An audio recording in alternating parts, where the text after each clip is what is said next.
Bonjour tout le monde, j'espère que vous allez bien. Alors aujourd'hui, j'entame le deuxième épisode suite à l'annonce de ma chimio, parce que c'est vrai que la dernière fois que j'ai publié une vidéo, on en était resté à mon rendez-vous chez l'oncologue. Et voilà, vous n'aviez pas eu de diagnostic, vous n'aviez pas eu de plus de précision. Alors, je vais revenir là-dessus parce que vous êtes nombreux à me poser des questions un peu tous les jours, puis à un moment, je ne peux pas répondre à tout le monde. Puis en même temps, je me dis, je me répète à chaque fois et tout, puis c'est vrai que tout le monde est inquiet là-dessus, et je vous remercie d'ailleurs, merci cœur sur vous, je vous aime. Mais voilà, à un moment, j'arrive plus à gérer une centaine de messages en même temps. Donc, comme je dis à chaque fois, je découvre à mesure.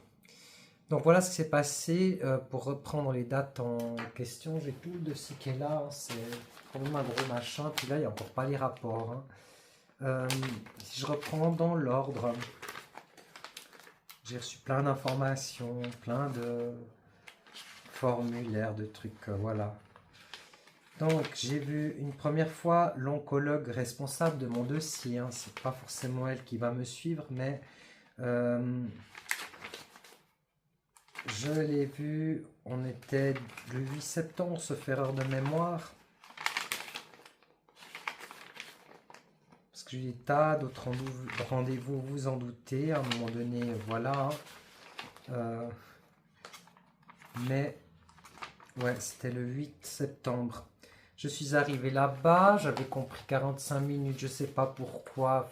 Sur la convocation, c'est marqué 90 minutes parce qu'en fait, quand vous voyez les chirurgiens, ils vous disent une chose, les services dans les hôpitaux ne communiquent pas forcément entre eux et en même temps, ils n'ont pas accès à toutes les données et en même temps, d'un service à l'autre et en même temps, ils ne sont pas spécialisés dans certains domaines. Donc, les chirurgiens m'avaient dit une chose, comme quoi c'était pas un cancer. Et la première chose qu'elle me dit, l'oncologue, elle m'explique comment ça se déroulait, on fait connaissance, on parle, elle me montre tout en images, elle me fait un diagnostic. Je lui dis, la première chose que je lui dis d'ailleurs, c'est est-ce que je veux prendre des notes? Elle me dit, non, non, non, il n'y aura pas besoin, je vous donnerai des feuilles où ce sera tout noté.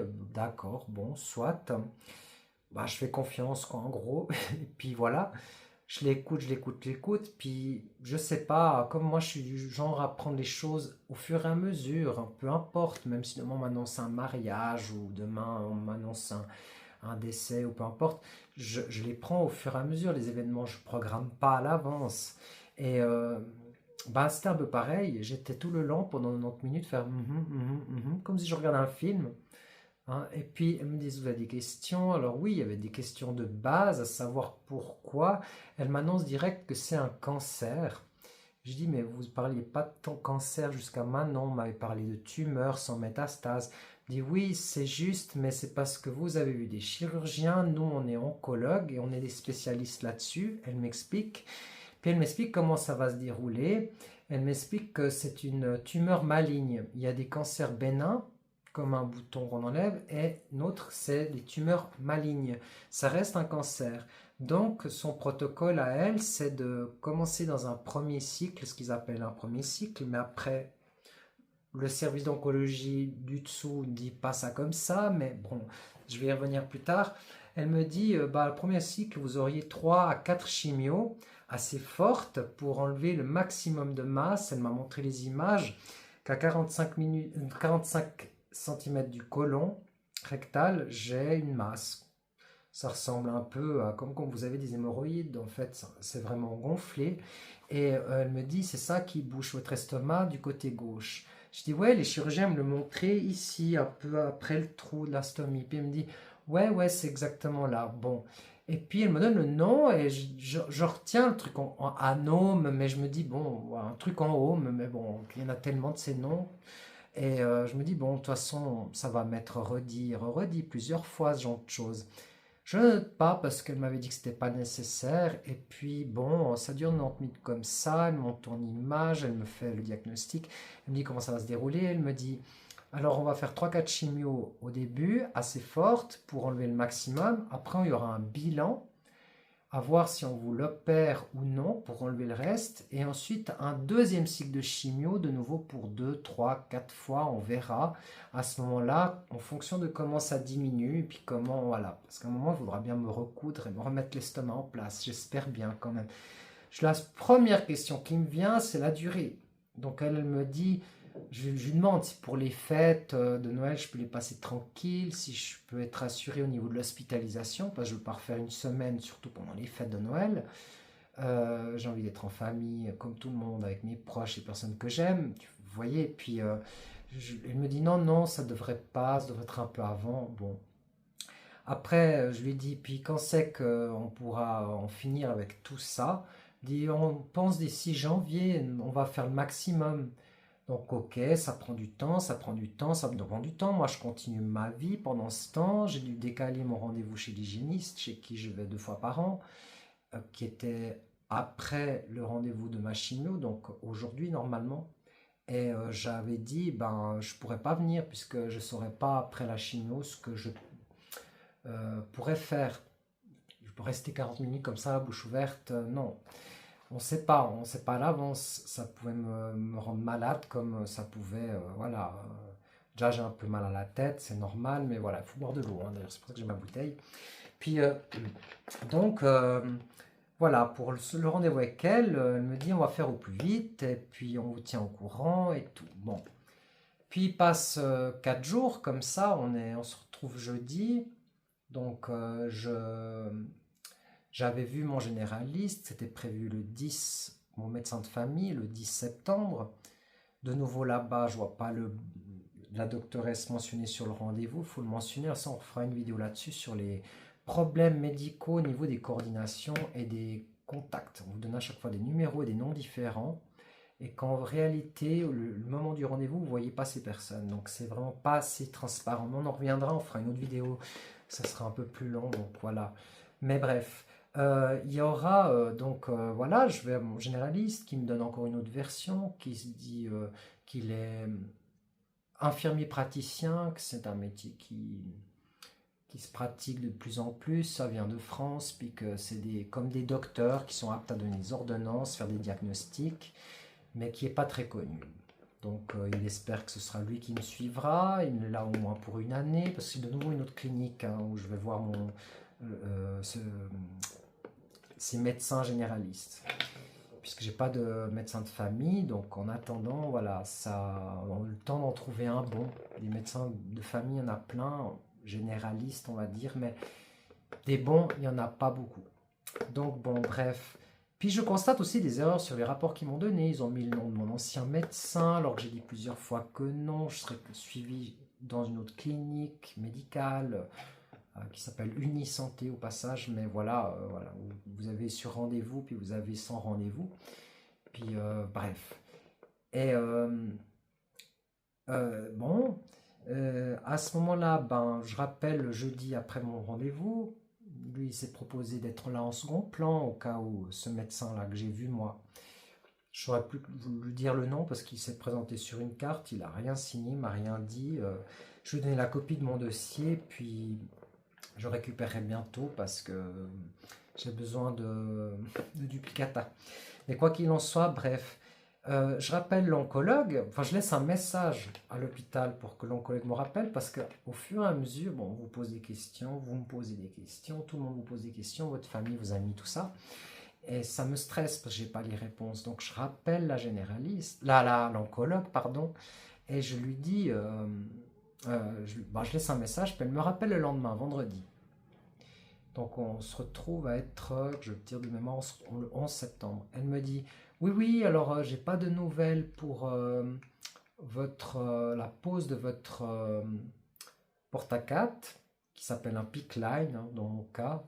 Je vais en reparler après, ça me stressait d'avoir un porte-à-4 là sur le torse. Voilà, ma foi, je sais que certains n'ont pas le choix. Mais moi là, cette zone, c'est un peu la seule zone que j'ose montrer encore. Donc, sans t-shirt. Donc, si j'avais une marque là, bah, ça m'aurait plus gêné qu'autre chose. Puis en fait, elle me dit, on organise encore ça parce qu'on va voir si on va faire le même jour ou la veille. Je dis, bon, vous me redirez. Par contre, oui, le premier rendez-vous, vous l'avez le 17, donc on est le 18. Hein. Hier, à 14 heures à l'oncologie. Je dis d'accord, ok, pour la première chimio. Elle m'explique bien que j'aurai ça, plus une sacoche pendant 48 heures qui suivent la chimio. Cette sacoche diffuse la chimiothérapie et pendant les 4 heures qui sont espacées de chaque 2 semaines, on va m'injecter des produits qui nettoient le sang, qui donnent du sucre, des choses comme ça, puis aussi tout ce qui est un peu calmant pour protéger le système immunitaire. Bref, elle me raconte vraiment tout de A à Z. Elle était très claire, comme si elle lisait un bouquin, récitait un texte par cœur. De A à Z, je suis sorti de là-bas vraiment le j'avais dit quand? C'était le 8 septembre. Je regarde encore, c'est la fin là. Le 8, ouais. Euh, plus paniqué. Parce que ça m'a stressé jusqu'à hier. Vous imaginez pas, jusqu'au... On est le 18, je crois, hein, je perds la notion, on est le 18, jusqu'au 17. Ça m'a stressé, vraiment. Je me posais 1000 questions. Je disais, ah, yes, je vais souffrir, je vais plus pouvoir dormir. Déjà avec la poche qui me brûle, ça aussi j'ai eu des soucis, mais on en reviendra ultérieurement. Mais plusieurs fois j'ai dû revoir la stomacothérapeute. Je vous en avais parlé dans mon ancienne vidéo si vous vous rappelez, sinon je vous la mets là. Mais je me suis dit, la poche me dérange plus que ce qu'ils m'ont posé hier. Donc en gros, voilà quoi. Elle m'a rappelé vendredi, elle m'a dit oui, je vous l'ai déjà dit, mais je lui ai dit excusez-moi, mais j'avais pas pu tout noter. Donc elle m'a redonné le nom du cancer. Donc c'est un adénosarcome. Donc voilà, si vous voulez chercher, cancer du côlon gauche. Et voilà, ça se traite apparemment rapidement. Ils m'ont dit que... Alors elle m'avait vraiment tout raconté des effets secondaires. Hein. Ça pouvait aller jusqu'à perdre les cheveux, vomir, nausées, perte d'appétit. Mais elle m'a bien dit aussi, il faut vous écouter aussi. Mais elle m'a bien mis en garde depuis le début. Ça, j'arrête pas de l'entendre même encore hier pendant la chimio. De ne pas boire froid, éviter le froid. Et c'est vrai. Ce matin, je suis sorti juste, je pense, 3 minutes dehors à 6 heures du matin en me réveillant. Il faisait 13 degrés, mais juste 5 minutes. J'avais vraiment le bout des ongles qui avait des fourmillements, mais pendant genre, une fois que je suis rentré, ça a duré 1 minute. Hein, c'était pas... Donc faire attention en sortant des trucs du frigo et tout.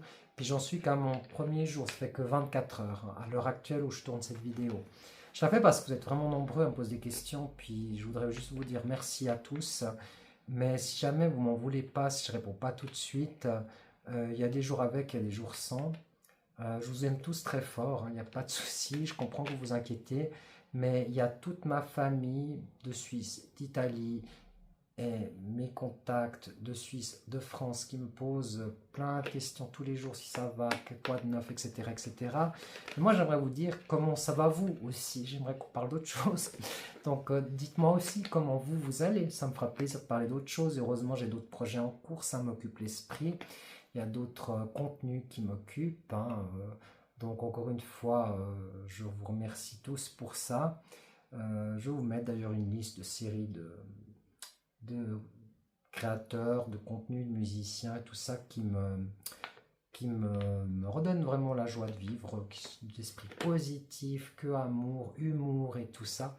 Ça fait du bien de penser à autre chose. Et puis voilà, après j'ai d'autres projets encore l'année prochaine. Donc ça fait du bien de construire d'autres choses pendant la maladie. Ça c'est important d'avoir un objectif. Et donc du coup, bah voilà, c'est tout ce que j'avais à dire. Je suis allé hier à ce rendez-vous. À 13h15, j'avais la radiologie.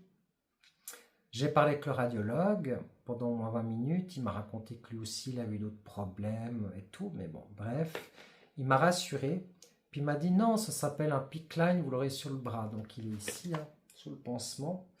Et puis il me dit bien comme quoi, ça, il ne faudra pas le mouiller. Pas de bain pendant toute la durée du cycle, des 2 cycles de ma chimiothérapie. Après, pour l'enlever, ça sera durera 2 secondes. Une fois que vous avez fini les traitements, on l'enlève en 2 secondes tout de suite après. Pratiquement, il n'y a pas une longue attente pour les enlever. C'est pour les mettre que c'est plus long, mais pour les enlever, voilà, une fois que c'est fini les chimios, ouf, 3 secondes et au revoir. Bon, d'accord. Puis voilà, en gros, ils me mettent ça, ça m'a vraiment rassuré. Je pensais vraiment que ce serait moins esthétique. Et puis, ben voilà, après j'arrive à mon rendez-vous en oncologie, parce que ça se passe dans un hôpital universitaire, encore une fois. C'était, je ne vais pas dire au même étage, ouais, c'était au même étage, mais après ils m'ont fait descendre au sixième, parce qu'en oncologie, l'hôpital, ils ont 2 étages. Et même entre eux, ils ont difficulté à communiquer. Je reçois des rendez-vous, des fois, qui sont déjà passés par la poste. Donc ça va même plus vite de me les envoyer par email, et heureusement, parce que sinon, il y a des rendez-vous que voilà, je louperais. Et pour ça, voilà, c'est toute une organisation, ces hôpitaux. Ils ne communiquent pas entre d'un service à l'autre. Ça, c'est aussi les choses un peu à améliorer, je trouve, au niveau du système de la santé. Puis bon, alors ils m'ont dit 4 heures. Ce rendez-vous en oncologie, ils m'ont dit 4 heures. 3h30, ils m'ont dit au mieux 4 heures. Donc à 14 heures, ça commence à l'heure et tout. Puis ils viennent, ils expliquent plein, ils vous sortent plein de feuilles comme ça, ils vous expliquent pendant 1 heure des trucs. Ils viennent, ils viennent. Vous pouvez même pas répondre au téléphone, vous pouvez même pas répondre à un message, rien. J'étais sur ma tablette, j'ai même pas eu le temps de l'allumer que il venait déranger pendant au moins 1h15, des va-et-vient, des va-et-vient, des médecins, assistants, etc. pour vous raconter tout ça. Bon, moi j'étais là, ok, bah oui, d'accord, bon, de toute façon, j'ai pas le choix, hein. Et puis, bon, et puis, bah voilà, après, ils me passent par une sonde tous les médicaments, ils me prennent le sang aussi, il faut une analyse de sang encore une fois, c'est obligatoire. Ils m'expliquent que, donc, le pansement de ça, il faut le changer chaque semaine. Qu'au début, je le fais à l'hôpital, après, c'est l'infirmier à domicile, comme ils font pour ma poche, qui le fera chaque mercredi. Je ne dois pas le mouiller. Donc, pour le doucher, c'est bon, il faut le protéger, mais pas de bain. Donc, et en ce moment, je ne dois pas me doucher correct. Enfin, normalement, je vais plutôt utiliser une serviette de bain et autres pour me laver, jusqu'à ce qu'il me fasse le pansement et qu'il m'enlève la pompe. C'est surtout pour la pompe. Alors, en fait, la pompe, voilà, ça se présente comme ça, hein. Ils l'ont mise en dernier hier. C'est le truc qui a fini à 19h30. Ils relient un tube là, vous voyez, ils mettent depuis là l'appareil ici, il descend comme ça, puis il vient dans une sacoche. Puis c'est là-dedans que se diffusent les médicaments pour la chimie. J'essaie d'être centré avec l'appareil. C'est là-dedans, hein. Vous voyez, je ne sais pas si vous le voyez. Puis dedans, il y a une boule avec des médicaments, comme ça, je peux la sortir si j'arrive. Cette vidéo va être un peu longue, mais attendez que je voie dans le miroir. Mais... Ah, je suis pas centré. Là, voilà. Et puis, ben, ils m'ont dit, bah voilà, ça, il faut pas mouiller. Bah là, on est jeudi, donc vendredi soir, ils vont l'enlever. Voilà, ils vont l'enlever tout simplement parce qu'elle sera vide. C'est là-dedans qu'il y a les médicaments de chimio. Les noms de je ne sais pas comment, là, bon, je serai incapable de vous redire les noms des médicaments. Ils m'ont dit que ça c'est normal. Mais peut-être qu'à force de les entendre, je les retiendrai. Mais bon, ils pourraient me donner du bêta-gamma-zeta plus ABT. Alors honnêtement, déjà j'ai du mal à retenir paracétamol et puis cortisone. Cortisone, j'ai du mal à l'enregistrer. À chaque fois, je cherche cortisone. Ils m'ont donné alors plein d'ordonnances. Pour le matériel aussi, mais ils m'ont donné aussi des ordonnances de médicaments que je dois commencer après le deuxième chimio, donc dans 2 semaines, contre la nausée, contre la constipation, contre les douleurs, contre plein de trucs, hein. Et puis ils m'ont donné aussi de la cortisone pour 3 jours. Donc jusqu'à samedi matin, tous les matins je me lève, je dois la prendre 2 fois 4 mg. Je ne sais plus le nom non plus, je vous mets une vidéo, je l'ai filmé pour m'en souvenir, mais je vous mets là-dedans. C'est juste que aujourd'hui, on est jeudi, vendredi et samedi. Et puis, bah oui, parce que la chimio, ça détruit toutes les cellules saines, on le sait, hein, pour ceux qui sont au courant. Ça détruit les cellules pas saines et les cellules saines. Donc, ils veulent protéger un maximum. Ils se sont voulus rassurants parce qu'il paraît que ce sont des médicaments qui ont été vachement améliorés, qui avant étaient pires, qui étaient beaucoup plus lourds. Mais ils m'ont aussi mis en garde comme quoi les effets, bon, j'aurais surtout de la fatigue, mais les effets les plus forts, je les ressentirais 3-4 jours après, jusqu'au 5e jour. Donc ils l'ont mis jeudi soir. juste un calcul comme ça. Aujourd'hui, ça va, je sens la fatigue parce que j'ai le soutien de mes parents la journée, puis de mes amis le soir, puis pour mes rendez-vous à l'hôpital, pour m'accompagner à l'hôpital, etc. Mais voilà, tout ça, ça stresse. En plus, on n'a pas l'habitude à 42 ans d'avoir encore ses parents derrière, hein. Moi, je vis seul depuis longtemps, hein. J'ai mon indépendance d'habitude, mais voilà. Puis bon, bah, je les embrasse au passage, hein, parce qu'ils sont adorables, hein, même, il faut me supporter, hein. J'ai mes habitudes, voilà. Mais quoi qu'il en soit, bon, bref, voilà, je perds le fil avec l'émotion, mais en gros, vous l'aurez compris. Donc jusqu'à dimanche, je dois être un peu au calme, m'écouter. Si j'ai sommeil, je dois dormir. Si je suis fatigué, si je me sens d'aller au soleil, je vais au soleil. Si je me sens d'être à l'ombre, je vais à l'ombre. Si je me sens même une cigarette n'est pas prohibée, ne fumez pas, hein, c'est pas bien. Mais voilà, c'est pas prohibé. C'est pire l'alcool. Alors là, l'alcool, il faut vraiment pas boire du tout. Alors autant avec la poche, un verre ou une gorgée, il n'y avait pas de souci, ça digérait. Mais là, pendant la chimio, les 5 jours qui suivent, et je pense même pour toute la durée, pas même une coupe de champagne, rien. Donc de toute façon, j'en bois pas vraiment de l'alcool, c'est très rare.